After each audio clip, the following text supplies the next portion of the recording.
कारगिल के जवानों को मेरा सलाम। कारगिल के दो और हीरोज का इस्तकबाल कीजिए, हवलदार फिरोज खान और सूबेदार सिकंदर।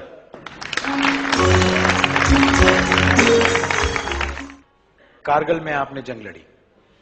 जी सर, लड़ी। किस जज्बे से जंग लड़ी?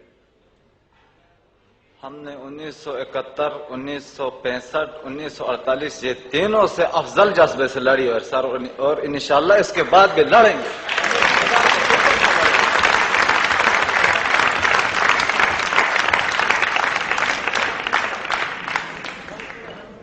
काफी जानी और माली नुकसान हुआ उनका? सबसे पहले 19 मई के सुबह 4 बजे दुश्मन के कोई 300 नफरी ने मेरे ऊपर अटैक किया सर। आप लोग कितने थे? हम लोग 7 नफरी थे। 7 नफरी। न्यू तनवीर मेरी पोस्ट थी, उस पे मैं अपनी डिप्टी सरंजाम। बहादुरी का क्या कारनामा है बहादुरी का कि 7 आदमियों पे 300 आदमी हमलावर हो रहे हैं? सुभान अल्लाह। इसे कहते हैं बहादुरी। जी, मैं 4 बजे दुश्मन को कैप्चर कर चुका था। मैं सिर्फ इंतजार में था कि वो क्लोज हो जाएं, उस वक्त मैं उन पे फेर गिराऊं, क्योंकि उनका ज्यादा से ज्यादा नुकसान हो जाए। अचानक खुदा के करना भी ऐसा हुआ, 5 बजे के करीब उन्होंने एक जगह में सटे कर लिया और मामूली उन्होंने एटी कुकर पर चाय की तैयारी किया, आधा कप चाय पियेंगे। जब वो चाय की तैयारी कर उस वक्त में क्लोज होते मैंने अपना गन का फायर खोल लिया, LMG का, जिसमें मछलियों की तरह मछली पानी से बाहर निकाला तो किस तरह उभरती, इस तरह बस बर्फ के ऊपर उछलने लगी। उनका कबाब बनाया। तकरीबन कोई 150 के करीब नफरी उसी जगह में लेटी रही। पूरा बर्फ का एरिया खून ही खून नजर आ रहा था, लाशों के ढेर लग गए थे। मैंने खड़ा होकर एक नारा लगाया और दूसरी बात मैंने उनको कहा, भाई साहब आ जाओ, अभी पीछे भागने का वक्त नहीं, आगे बढ़ो। हलवा मैंने तैयार किया है, मेरा नाम फिरोज खान है, मेरे साथ हलवा खाएं, फिर आप लोग वापस जाएं, मैं आप लोगों को कुछ भी नहीं करूंगा। लेकिन जो भागे उन्होंने न बर्फ को देखा, न उन्होंने बोल्डर देखा, न उन्होंने कोई खड्डा देखा।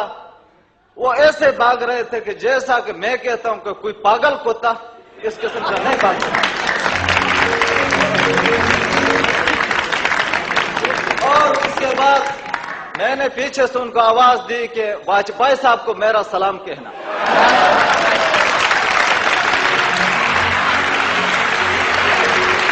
बहुत शुक्रिया। उसके बाद तीसरा नंबर पर मैंने उनसे अर्ज किया, भाई ये तकलीफ आप क्यों करते हैं, आप आगे बढ़े, हम सब मिलकर कश्मीर को आजाद करते हैं। बहुत शुक्रिया।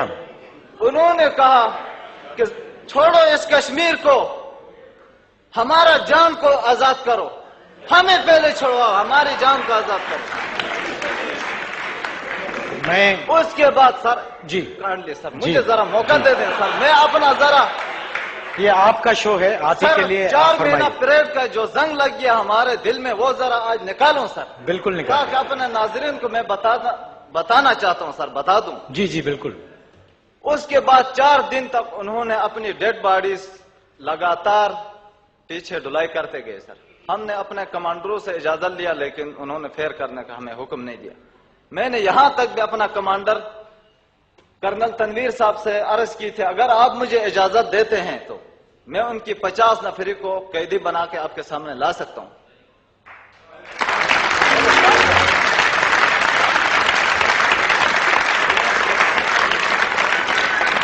कर्नल साहब ने फरमाया, सर उनकी 100 और 200 नफरी से भी आपकी जान मुझे ज्यादा अजीज है, क्योंकि उधर कोई जख्मी हो सकते हैं या पीछे और कोई बंदे उनके गाल लगा के बैठ सकते हैं, आपको कैप्चर करेंगे या आपको नुकसान कर सकते हैं, इसलिए मैं आपको नहीं भेज दूंगा।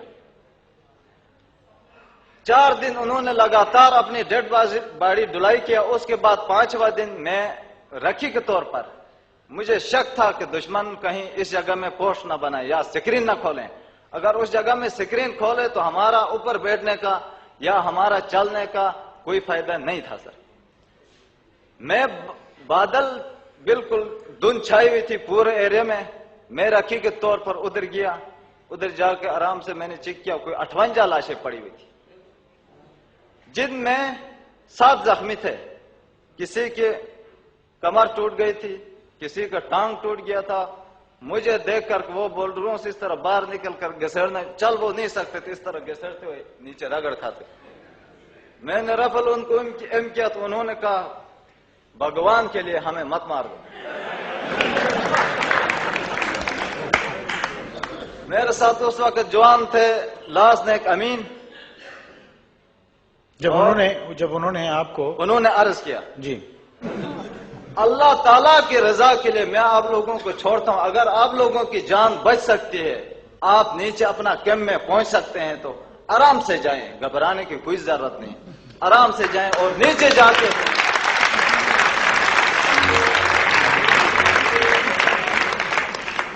اپنے جوانوں سے کہیں کہ تازہ دم اس ایریا میں بھیج دے, کیونکہ یہاں پہ فیروز خان بیٹھا ہوا ہے.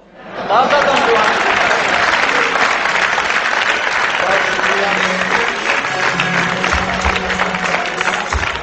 بہت شکریہ آپ اس کے بعد میں نے کچھ ہتھیار ویپن, ان کے ان کے ویپن, ان کے راکٹ لانچر, ان کے وائرلیس سیٹ اٹھائے, کچھ امنیشن بٹھایا, اپنا پوسٹ کی طرف روانہ ہوا.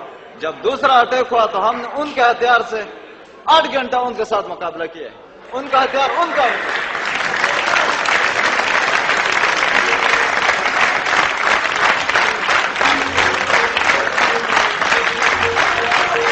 بات یہ ہے, میرا خیال ہے ان کے بولنے کے بعد آپ کے بولنے کی اب کیا گنجائش ہے, لیکن میں صرف اس لیے وہاں سے چل کے یہاں تک آیا ہوں کہ جو زندگی کے اتنے سنگین مرحلے کو ہنستے مسکراتے فیس کرتے ہیں, ان قوموں کو کوئی کیا شکست دے گا. آپ کی آمد کا بہت شکریہ. Thank you.